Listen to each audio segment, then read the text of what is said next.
Монголчууд нэвтрүүлгийн өмнөх дугаард 20 дугаар зууны эхээр тэрхүү шашны урлагтай зэрэгцсэн хүчтэй дэлгэрч байсан гар урлын чухал төрөл болох дархны урлын тухай өгүүлээ зогсохгүй тухайн цаг үед оршин амьдарч байсан содон сонин түүхэн хүмүүсийн талаар хүргэсэн.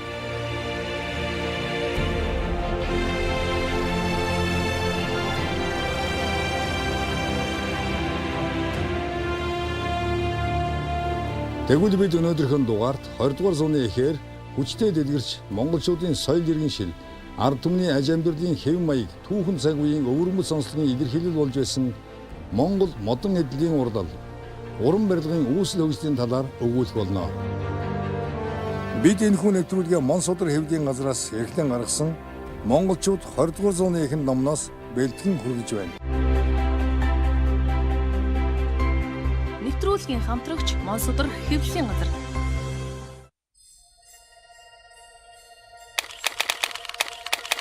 Модон эдлэлийн урлал 19 дугаар зууны эцэс 20 дугаар зууны ихэнх үед Монгол ардын гар урлал хүчтэй сэргийж сүм хийд шашны урлагын ухаан өрнөн дэлгэрч нутаг болгонд алтан мөнгөний дархны зартай төвөг бий болохын зэрэгцээ модон эдлэл урлал биедан хөгжих болж гар урчуудын ур чадвар сайжирч улмаар төрөлж хандлагатай болсон юм. Тэдний ихэнх нь ноёдын өргөөгөрт эсвэл хүрээ хийдийн дэргэд ажиллаж байжээ. Тухайлбал Сэцэн хан аймгийн Тоован, Хардал Бэсийн хушуу, Сайн ноён хан аймгийн Ламын гэгээний хүрээ, их хүрээнд модон эдлийн олон урчууд амьдарч, бурхан шүтэн, шашны элдв эдлэл, эмээлийн тоног хэрэглэл, гэрийн мод тавилга, эмээлийн мод, арга савар, сав суулга, бурхан шүтэн урлаж, сүм дугуйн барих, шинжилгэхэд оролцож байжээ. Энэ тухай 20 дугаар зууны эхээр монголоор аялсан Гүрэм Виржин Майло монголчуудын дунд модон урлал илүү хөгжсөн байна гэж тэмдэглэсэн байдаг. Тэрээр энэ нь монголчуудын сүм дугуйн барих, засварлагтай холбоотой юм гэсэн бол 1910-ад онд Монгол орноор аялсан Морозов энэ тухай илүү дэлгэрүүлж сэлэнг мөрний цаад захад суугч монголчууд модны ажил эрхэлж голдуу авдар сав хийж зэрэгэлдээ хошуундаа хониор арилждаг гэсэн байна. Энэ үед бараг бүх нийтийн хөдөлмөр болж хөгжсөн гэрийн мод тавилга хийх, хашаа сарвч барих зэрэг модчин мужааны ажил ихэд хөгжихийн зэрэгцээ нарийн урд үе ухаан шаардах сэлбэрийн урлаж ихээхэн хөгжих болжээ. Модон эдэл урлаачдын ихэнх нь ядуу лам, жирийн ардууд байсан тул тэд голдуу дархчуудын адил эцгээсээ өвлөх эсвэл гэрийн багш дагалдан сурах хэлбэрээр зарим нь томоохон хүрээ хийдийн дэрэгдэх урлагын сургууль суралцж урлах чадвар дадлаг эзэмшиж байжээ. Тухайлбал их хүрээнд гар урлалын олон төрөл дагалдуулан сургадаг шашны сургууль 1920-од он хүртэл ажиллаж байсан байна.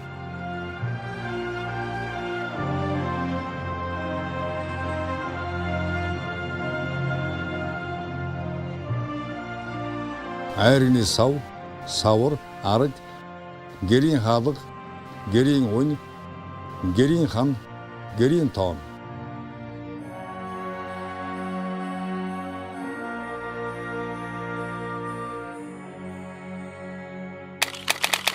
Уран барилга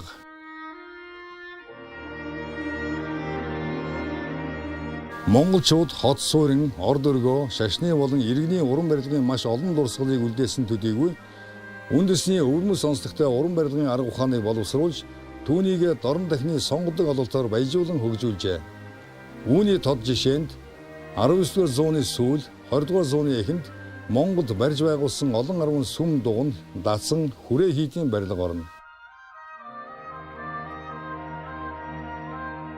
Богдын цагаан сүмийн цогчин дугуйн.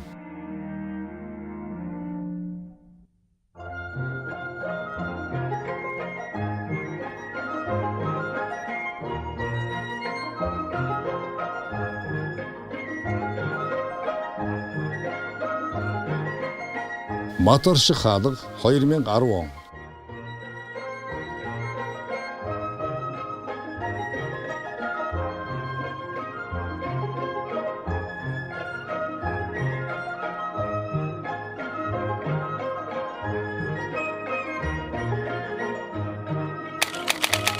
Гэсэр сүм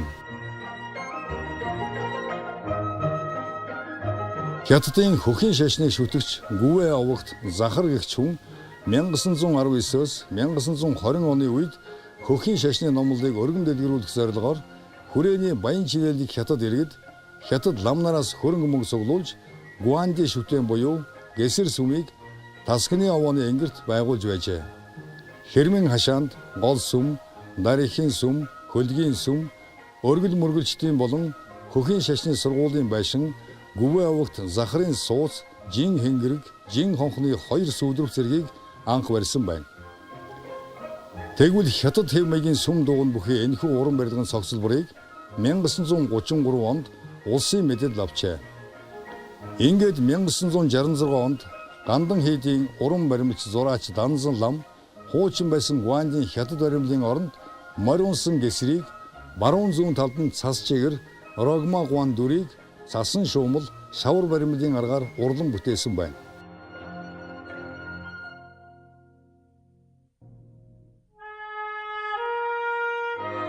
Гэсэр сүм 2008 он.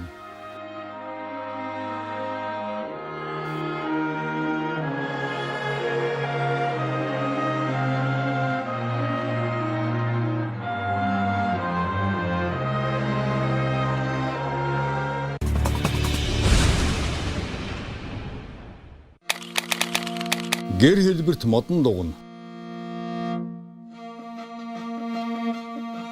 Монголын уламжлалт уран барилгын нэг төрөл нь гэр хэлбэрт модон дугна юм. Их хүрээний 10 датсан 30 аймгийн гэр дугнуудаас Эрхэм тойны, Ванга, Эгтагны аймгийн зарим дугна өнөө үе хүртэл хадгалагдсан үлдсэн юм. 8 дугаар угдын хатан Дондог дулмын нэртэй гэр дугныг 1903 онд байгуулж Эгтагны аймаг хэмээн нэрлсэн уг дуганд 1000 орчим лам хурд хурж байсан мэдээ бий. Энэхүү дугныг 1940 онд улсын цэрэгт шилжүүлэн өгчээ.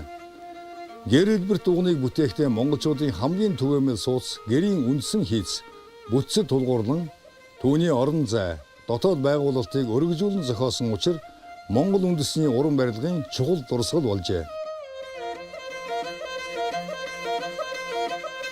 Эгтагны аймгийн цогчин дугна.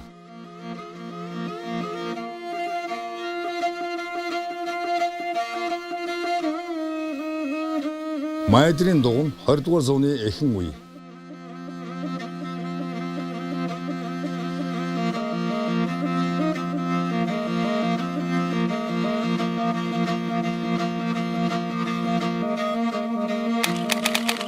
Чойжин ламын сүм.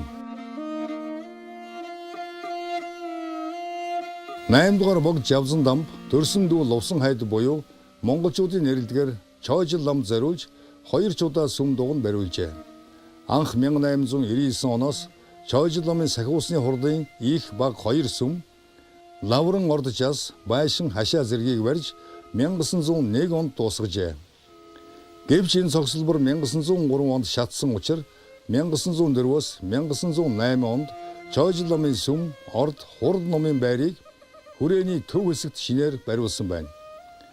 Түүх соёлын энэхүү дурсгалаас өнөөдөр гол сүм Махарназын, Зуугийн, Занхан, Ядмын, өндөр гэгэний зэрэг сүм, гэр тугдам, Ямпай хаалга, Хэрмэн хашаа зэрэг нь үлджээ.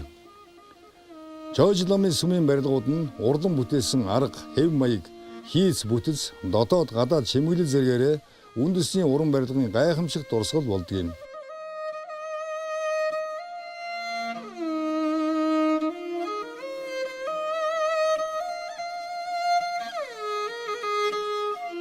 Гандан тэгшлийн хийдийн гунгаа чойлон дасан.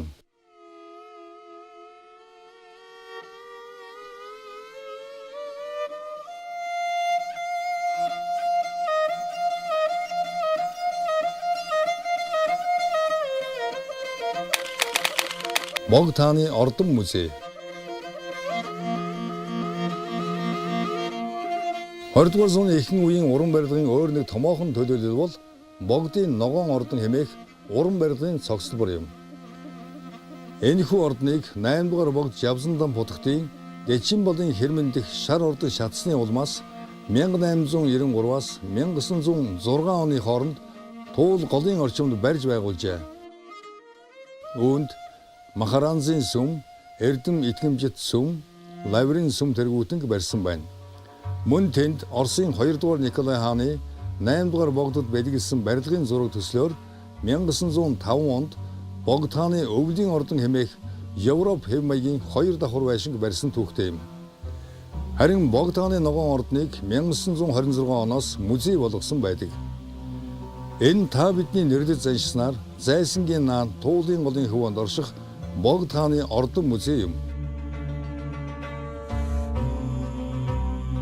Богд хааны шар ордон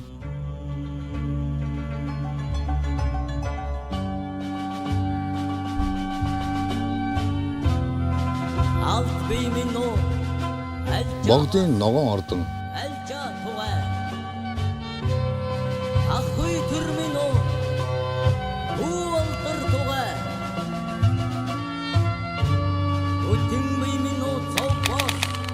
музей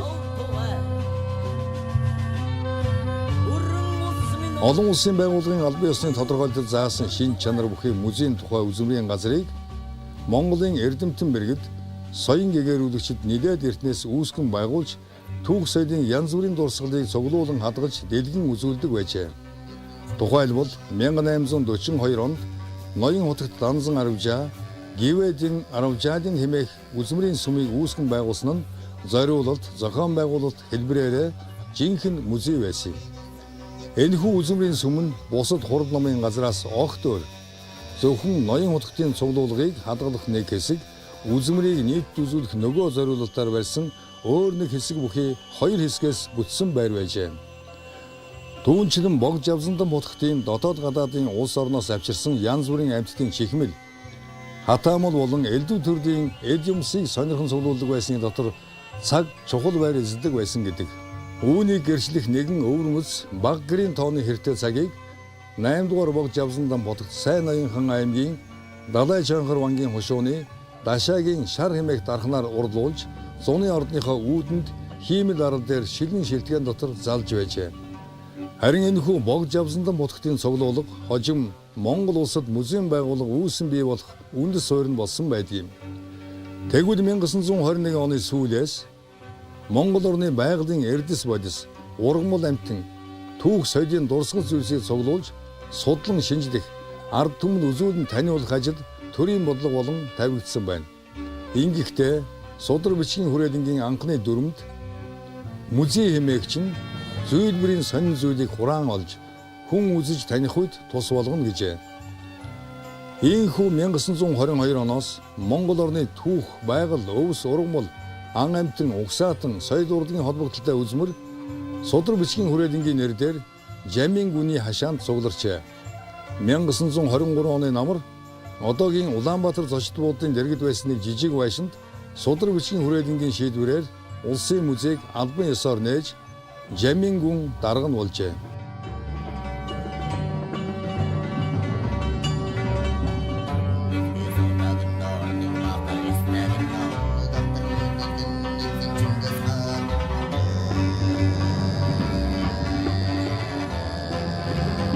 Ноён уулын бушнаас олдсон сумны зэв.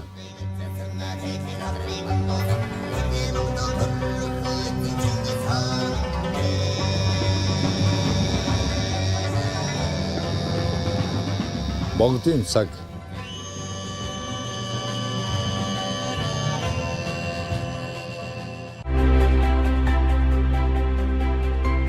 Нэвтрүүлгийн хамтрагч Монсодөр хэвлэлийн газар.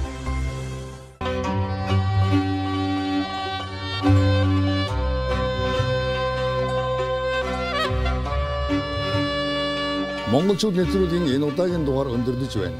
Дараагийнхаа дугаард бид 20 дугаар зууны ихэнх үед Монгол ардын аман зохиол, язгуур урлаг, үндэсний уламжлалт, дуу хөгжим, бүжиг ямар онцлогтой байсан талаар өгүүлээ зогсохгүй. Монгол кино, театр, урлагийн үндэс суурь хэрхэн тавигдсан тухай сонирхол татам сэдвээр эргэн уулзах болно. Бид энэхүү нэвтрүүлгээ Монсодөр хэвлэлийн газраас эрдэн гаргасан монголчууд 20 дугаар зууны эхэнд номноос бэлтгэн хүргэлээ.